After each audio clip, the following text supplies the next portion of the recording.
On peut s'étonner que Jean Bodin, qui est un philosophe français de la Renaissance, dont la pensée rationaliste est imprégnée d'astrologie, d'arithmologie et de magie, ait pu intéresser l'idéologue du parti communiste, Wang Huning, idéologue du parti devenu même membre du comité central en 2007, numéro 5 et même élevé au numéro 4 en 2022-2023, on pourrait un instant supposer que les aspects ésotériques de la pensée de Jean Bodin n'ont pas attiré l'attention de Wang Huning, mais les recherches universitaires de ce dernier portaient sur Jacques Maritain, simultanément. Jacques Maritain qui est l'un des inspirateurs de la démocratie chrétienne. Je vous renvoie par exemple à son texte « Humanisme intégral, problèmes temporels et spirituels d'une nouvelle chrétienté » paru en 1936. La juxtaposition de ces deux noms suggère clairement que Wang Huning s'est très tôt intéressé à l'articulation des pouvoirs spirituels et politiques.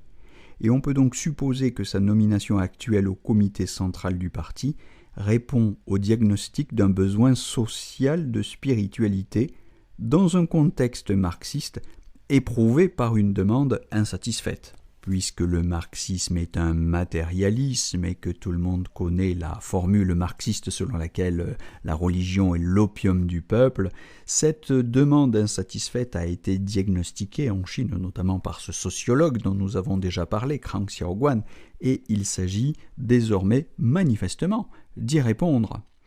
La cosmologie bodinienne des harmonies, qui renvoie dos à dos les doctrines de la justice corrective de type arithmétique et de la justice distributive de type géométrique, au nom d'une théorie de la justice harmonique, ressemble en outre à une préfiguration de la méthode dialectique de la doctrine socialiste actuelle.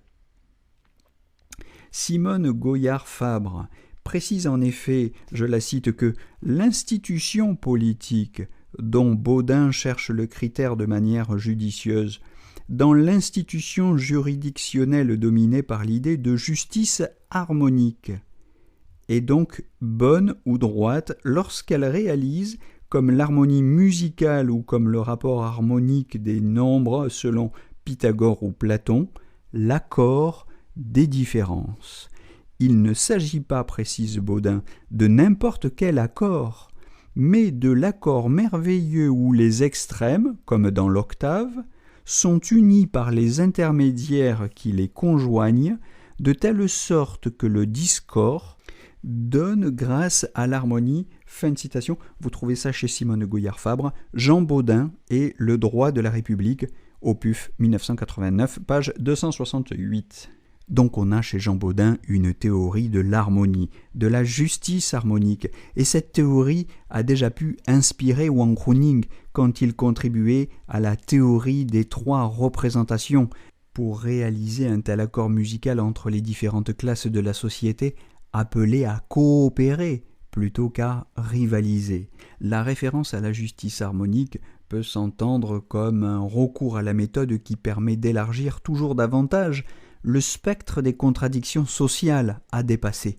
Il ne s'agit plus seulement de coordonner les forces du prolétariat et celles de la bourgeoisie sous la direction des forces intellectuelles du pays, mais d'y intégrer désormais, en les réhabilitant, les forces spirituelles du pays, désignées par le terme de néo-confucianisme éclectique, enfin c'est le terme qu'en tout cas j'ai choisi pour les désigner.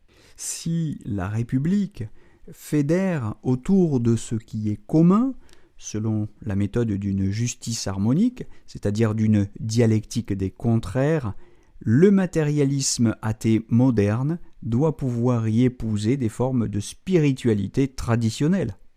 Si le droit gouvernement des républiques est fondé sur un plaidoyer pour la justice harmonique, comme le dit Simone Goyard-Fabre, dont la dialectique permet de faire place à une métaphysique naturaliste, pourquoi une doctrine socialiste qui s'en inspirerait ne pourrait-elle pas faire droit au vieux fond spirituel, disons taoïco-confucéen, des traditions chinoises ?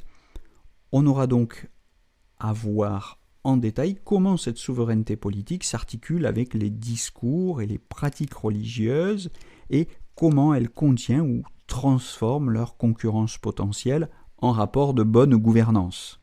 Jean Bodin définit la République comme un droit gouvernement, je le cite, un droit gouvernement de plusieurs ménages et de ce qui leur est commun avec la puissance souveraine. Fin de citation. Vous trouvez ça dans les 6 livres de la République, livre 1er, dès la page 1. La République ne se définit pas par les droits individuels qu'elle garantit, mais par une puissance holistique de déterminer un socle commun d'intérêts qui font lien, assignent à chacun sa place, en référence à la définition platonicienne de la justice qui consiste, je le rappelle, à rendre à chacun ce qui lui est dû.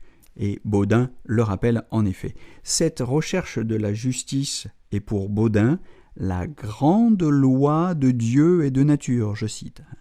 Grande loi de Dieu et de nature qui n'implique pas renoncement à ses intérêts particuliers pour un consensus collectif, mais conciliation des intérêts propres des ménages dans l'intérêt public. Il fait de la souveraineté une idée, au sens platonicien, l'essence ou la forme de la République, qui est, je le cite, l'union d'un peuple sous une seigneurie souveraine. Vous trouvez ça donc toujours au livre 1. Cette souveraineté se définit par 3 principes ou caractéristiques. Elle est puissance de commander, 2, elle est absolue, et 3, elle est perpétuelle. Mais si nous avons retenu que Jean Bodin est un auteur utile, une source pertinente pour penser l'harmonie, concept qui a été si important après le retour de Jiang Zemin, Hu Jintao et jusqu'à Xi Jinping, si on comprend l'importance d'un retour à Jean Bodin pour analyser le concept d'harmonie, eh bien, il me semble qu'on a saisi quelque chose d'essentiel dans l'influence que la pensée française peut avoir sur la doctrine socialiste chinoise. Jean Bodin est un penseur occidental très original de l'harmonie et il est en même temps, je dirais, par sa manière de penser, un précurseur de la dialectique hegelienne qui a tellement inspiré Marx. Alors je n'ai rien trouvé d'une éventuelle lecture de Jean Bodin par Marx, mais si c'est une lacune de Marx, elle a été largement compensée par le travail de Wang Huning. Bon, alors maintenant, pour comprendre ce que c'est que cette souveraineté comme puissance de commander, absolue et perpétuelle, je vous propose de nous retrouver dans de prochains podcasts pour en approfondir l'analyse. Je vous souhaite en attendant une belle journée à tous.